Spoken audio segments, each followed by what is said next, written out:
Le plus grand triomphe du diable est de damner une âme pure. Mais sa plus constante ennemie, qui est, comme on sait, Notre-Dame, n'a cesse de lui arracher cette gloire, et pour cela rien ne lui coûte, pas même de quitter les délices du ciel, ainsi qu'on va le voir par ce conte. Il y avait, dans une abbaye, une fille de très sainte vie, qui n'avait le cœur qu'à bien faire, à honorer Dieu et ses saints, et par-dessus tout, Notre-Dame, qui la tenait pour son amie. Toute jeunette encore, de corps bien fait et les traits fins, elle était si plaisante à voir, et en tout ce qu'elle faisait, si nette et si pleine de soin, qu'on n'en aurait trouvé aucune autre meilleure pour Sacristine du Moutier, et Sacristine, en effet, elle était. Or, un jour qu'après un office, elle vaquait dans la sacristie aux choses de sa charge, elle vit tout à coup à ses pieds un jeune homme, aussi beau qu'elle était elle-même. Le comte dit, c'était le diable. Je le crois, moi aussi. D'une voix qui rappelle par sa musique enchanteresse qu'il fut jadis un ange au ciel, il se mit à lui tenir des propos tout pareils à ceux que le serpent fit à Ève, pour la convaincre que le bonheur qu'elle avait cru trouver jusqu'ici dans son état n'était rien à côté de ce qui l'attendait ailleurs. Vieux mensonge, et qui prend toujours, car contrairement à ce qu'on croit, le diable manque d'imagination. Ou plutôt, les pauvres hommes, et les femmes aussi, sont si faciles à duper qu'ils n'éprouvent même pas le besoin de changer de chanson. Une fois de plus, l'air et la chanson eurent leur effet accoutumé.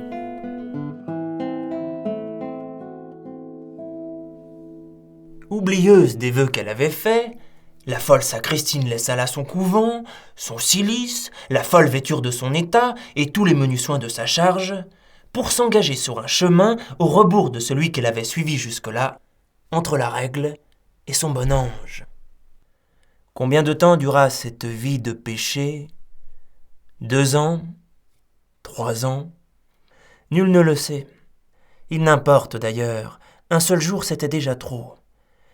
Mais le conte nous dit qu'au milieu de ses égarements, pas un soir la nonne apostate n'oublia, avant de s'endormir, de faire son salut à Marie en lui récitant un ave.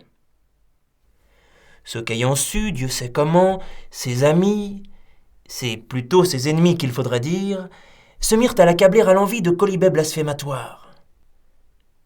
Hélas, hélas, leur dit-elle, comme vous m'insultez à bon droit. C'est bien ma juste récompense pour avoir failli à l'honneur que je tenais de Notre-Dame. Mais loué soit son divin Fils. Elle n'est ni morte ni malade, et si je viens à meilleure vie, elle peut me secourir encore.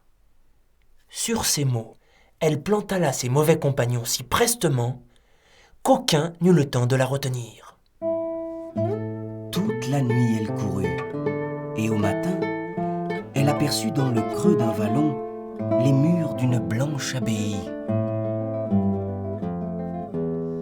Elle y va, elle frappe à la porte, demande à voir l'abbé, tombe en pleurs à ses pieds, s'accuse, s'humilie, et finalement lui demande si rien pourra jamais effacer la folle vie qu'elle a menée. « Belle amie, répondit l'abbé, il n'est bonne action sur la terre qui ne trouve au ciel sa récompense, ni mauvaise qui n'ait son pardon. Retournez à votre couvent et demandez merci à vos sœurs. »« Ah, si, répliqua la nonain, qu'il plaise à votre charité de me donner une autre pénitence. Je suis de ce pays, j'ai là-bas mon père et ma mère, ma laide fuite y est connue, chacun me montrera du doigt. Celles qui jadis étaient mes sœurs ne voudront pas me recevoir. Ah non, plutôt la mort 1000 fois que retourner à ce moutier. » Ma fille, vous ne trouviez, il n'y a qu'un instant, aucune pénitence assez dure ? Faites comme j'ai dit, et bien vous en arrivera. Ainsi ferai-je donc, soupira l'Anonin. Et s'arrachant les cheveux à poignée, et se déchirant le visage, tant la démarche lui coûtait, elle prit le chemin du couvent.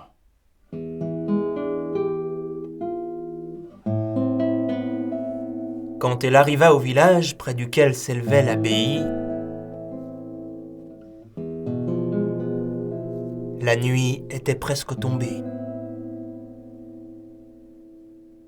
Pensa-t-elle qu'il était trop tard pour aller frapper à la porte, ou bien est-ce qu'au dernier moment elle sentit son cœur défaillir? Au lieu de se rendre au monastère, elle alla demander asile à une bonne femme qui, sans la reconnaître, l'accueillit volontiers et la fit souper avec elle. Et toutes les deux de bavarder sur celui-ci, sur celui-là, des petites histoires du pays, et bien entendu, du couvent.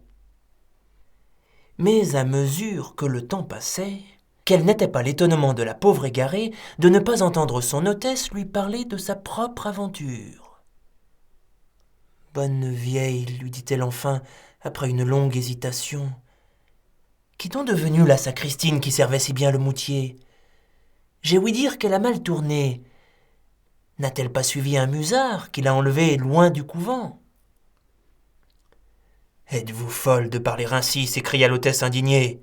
« Taisez-vous, vous n'êtes pas sage, c'est la folie qui vous mine. Depuis qu'existe le moutier, jamais on n'a vu sacristine renier sa foi comme vous dites. Vous avez blâmé la meilleure, la plus sainte et la plus aimée qu'il y ait jamais eu sur la terre.